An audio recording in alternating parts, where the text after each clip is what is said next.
Vous allez dire que je chipote sur des petits détails, mais c'est pas des petits détails. L'autre jour, quand François Legault, je crois, il avait fait sa conférence de presse comme quoi qu'il devenait officiellement un parti politique.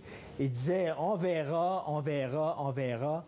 Il n'avait pas l'air d'être prêt. À un moment donné, on va avoir des suggestions. Et là, il dit, bien, on va discuter ensemble de comment régler tel et tel problème. Mathieu Bock-Côté, sociologue, bonjour. Il me semble que la saison des discussions est terminée. Moi, ce que je m'attends de François Legault, ce dont je m'attends, c'est qu'il arrive avec on va discuter de comment régler le problème de la santé. Moi, j'aimerais qu'il me dise, voici comment on va régler le problème de la santé. Oui, bien, François Legault, en ce moment, sera un peu coupable de ce que j'appelle la consultationnite. Hein? C'est-à-dire cette idée étrange selon laquelle l'homme politique ne se présente pas avec une offre politique, avec un programme, avec des idées, mais avec une ouverture au dialogue.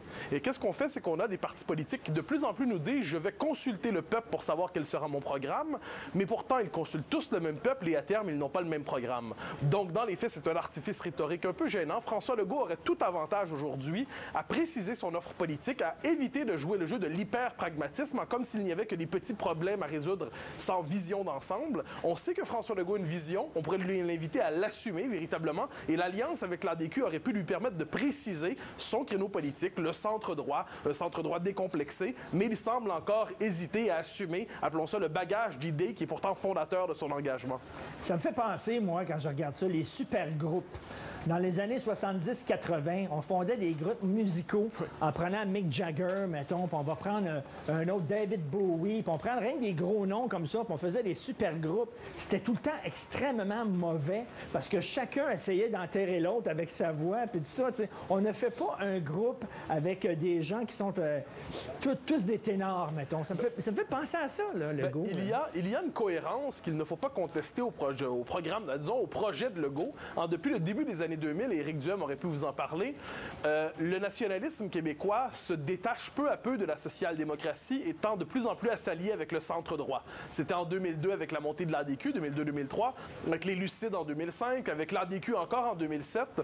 Donc, il y a au Québec une tendance lourde, peut-on dire, vers le remplacement du Parti québécois et une tendance lourde aussi à la critique des dérives du modèle québécois, de ses excès, de sa pesanteur bureaucratique, de son embonpoint.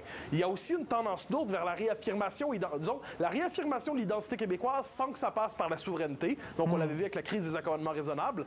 C'est ce courant de fond qui porte François Legault bien davantage que son marketing publicitaire. La question est de savoir s'il veut de ce courant qui le porte ou s'il croit gagner simplement avec quelques slogans. Mais ce courant-là, si on mettait un mot sur ce courant-là et si on n'avait pas peur de ce mot-là, c'est la droite. Et là, on a l'impression que, parce que dégraisser l'État, puis tout ça, la responsabilité individuelle, tout ça, on appelle ça de droite. On a l'impression que la droite au Québec ne peut avancer que masquée. Oui. Et là, l'ADQ a dû se mettre un masque, le masque de la CAQ, pour pouvoir faire des gains. Mais le mot droite au Québec est un mot disqualifié. Hein. Soit, finalement, si vous êtes de droite, vous avez trois possibilités. Vous êtes un nostalgique de Duplessis, vous êtes pour la droite religieuse, ou encore vous êtes un ultra-libéral fanatique. Et autrement dit, la droite ne relève pas d'une manière de nommer, mais de disqualifier. Donc la question, c'est François Legault doit savoir comment il veut se nommer. Est-ce qu'il se présente comme seulement un pragmatique? Si oui, ça risque de lui coûter cher à terme. Ou est-ce qu'il doit assumer, appelons ça, le centre-droit, parce que lui-même n'est pas de la même culture politique que les gens de l'ADQ. Il a un créneau, disons, centriste, centre-droit. Est-ce qu'il peut se camper là? Moi, je l'inviterais même à utiliser un autre mot, je dirais là-dessus, un certain conservatisme. Pas au sens des partis conservateurs, mais lorsqu'il nous dit qu'il faut réparer l'école, lorsqu'il nous dit qu'il faut avoir plus de rigueur dans la gestion des services publics, lorsqu'il nous dit qu'il faut être plus ferme dans l'intégration des immigrants, François Legault nous dit quelque chose. Il nous dit qu'il faut changer non seulement certaines méthodes dans la gestion de l'État québécois, mais avoir une nouvelle vision. J'ignore comment il nommera cette vision, mais ce qui est certain, c'est que s'il cherche à tout prix à faire le même programme que la gauche, mais avec un peu plus de rigueur, eh bien, il risque finalement de reconduire les mêmes erreurs que ses prédécesseurs. C'est ça, on a l'impression qu'il accepte des gens un peu n'importe quelle mouvance. Moi, je suis convaincu, si jamais Jean-François Lisée souffrait de la fièvre, filait pas pantoute et décidait de se joindre à la CAQ pour toutes sortes de raisons, je suis convaincu que M. Legault l'accepterait les bras ouverts, alors que Jean-François Lisée est clairement de gauche. Bien, la question, c'est de savoir, est-ce que la CAQ sera une coalition ou un bazar? Si c'est une coalition, ça implique de rassembler des gens qui ne sont pas d'accord sur tout, mais qui se reconnaissent un programme commun. Hein, un programme minimal. Je dis souvent de François Legault qu'il a une intuition juste. Il comprend que le Québec n'est pas à rêver en ce moment, mais à réparer. Ça, c'est ce qu'on pourrait appeler à la base de son programme, et c'est ce qui fait qu'il connecte avec les Québécois.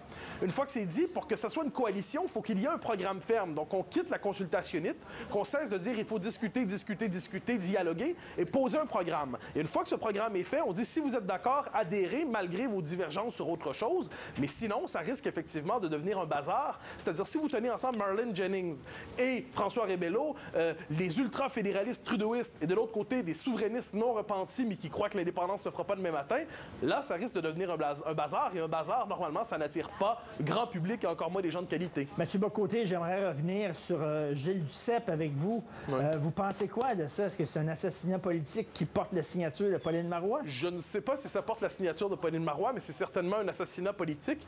Et c'est... Par ailleurs, Éric Duhem disait quelque chose d'assez juste tantôt, c'est-à-dire Pauline Marois, en ce moment, elle a la coutellerie au complet dans le dos. Alors qu'on pourrait dire de Duceppe, un coup de couteau, malheureusement bien placé, semble l'avoir terrassé. Ce dont on peut se désoler, dis-je, c'est que derrière ce débat de personnalité, le débat de fond ne s'est pas fait. Regardez qui soutenait Gilles Duceppe. C'était les gens de SPQ Libre, c'était les syndicats, c'était les tenants d'un virage à gauche tout du Parti québécois.